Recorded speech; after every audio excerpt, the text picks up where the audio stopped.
I'd like to take you back about 7 years in my life.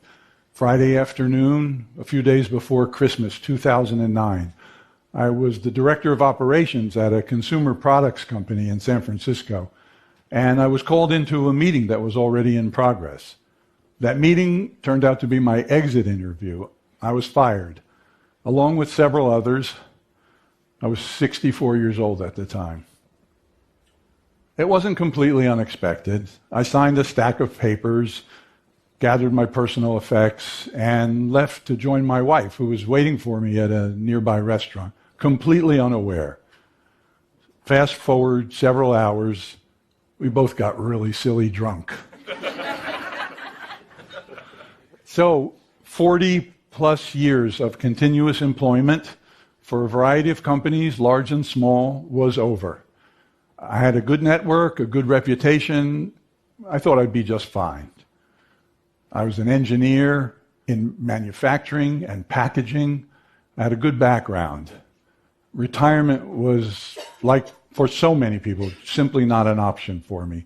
So I turned to consulting for the next couple of years without any passion whatsoever. And then an idea began to take root, born from my concern for our environment.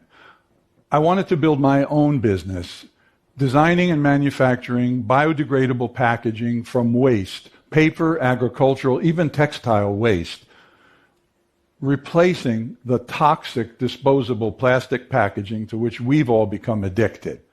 This is called clean technology, and it felt really meaningful to me. A venture that could help to reduce the billions of pounds of single-use plastic packaging dumped each year and polluting our land, our rivers, and our oceans, and left for future generations to resolve. Our grandchildren, my grandchildren. And so now, at the age of 66, with 40 years of experience, I became an entrepreneur for the very first time.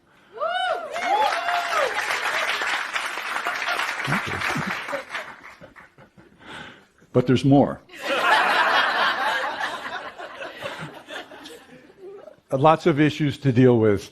Manufacturing, outsourcing, job creation, patents, partnerships, funding. These are all typical issues for a startup, but hardly typical for me. And a word about funding. I live and work in San Francisco, and if you're looking for funding, you are typically going to compete with some very young people from the high-tech industry. And it can be very discouraging and intimidating. I have shoes older than most of these people.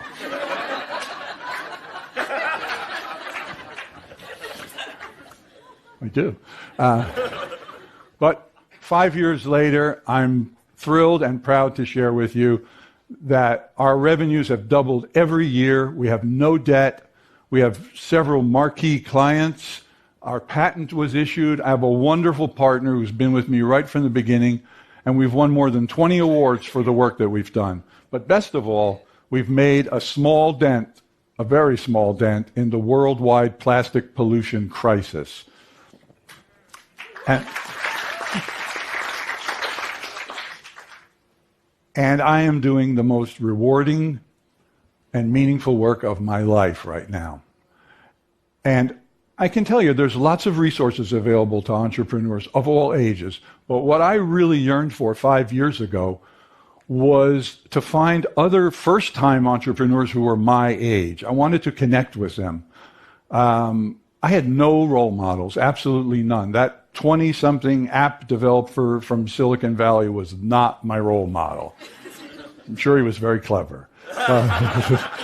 I want to do something about that, and I want all of us to do something about that. I want us to start talking more about people who don't become entrepreneurs until they are seniors. Talking about these bold men and women who are checking in when their peers, in essence, are checking out. And then connecting all these people across industries, across regions, across countries, building a community.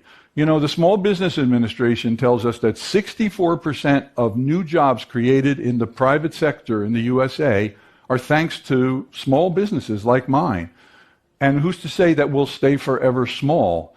we have an interesting culture that really expects when you reach a certain age, you're going to be golfing or playing checkers or babysitting the grandkids all of the time. And I adore my grandchildren. And I'm also passionate about doing something meaningful in the global marketplace. And I'm going to have lots of company. The Census Bureau says that by 2050, there will be 84 million seniors in this country. It's an amazing number. That's almost twice as many as we have today. Can you imagine how many first-time entrepreneurs there will be among 84 million people? And they'll all have 4 decades of experience. So when I say let's start talking more about these wonderful entrepreneurs, I mean, let's talk about their ventures just as we do the ventures of their much younger counterparts. The older entrepreneurs in this country have a 70% success rate starting new ventures. 70% success rate. We're like the Golden State Warriors of entrepreneurs. And that number plummets to 28% for younger entrepreneurs. This is according to a UK-based group called CMI. Aren't the accomplishments of a 70-year-old entrepreneur every bit as meaningful, every bit as newsworthy as the accomplishments of a 30-year-old entrepreneur? Of course they are. That's why I'd like to make the phrase 70 over 70 just as commonplace as the phrase 30 under 30. Thank you.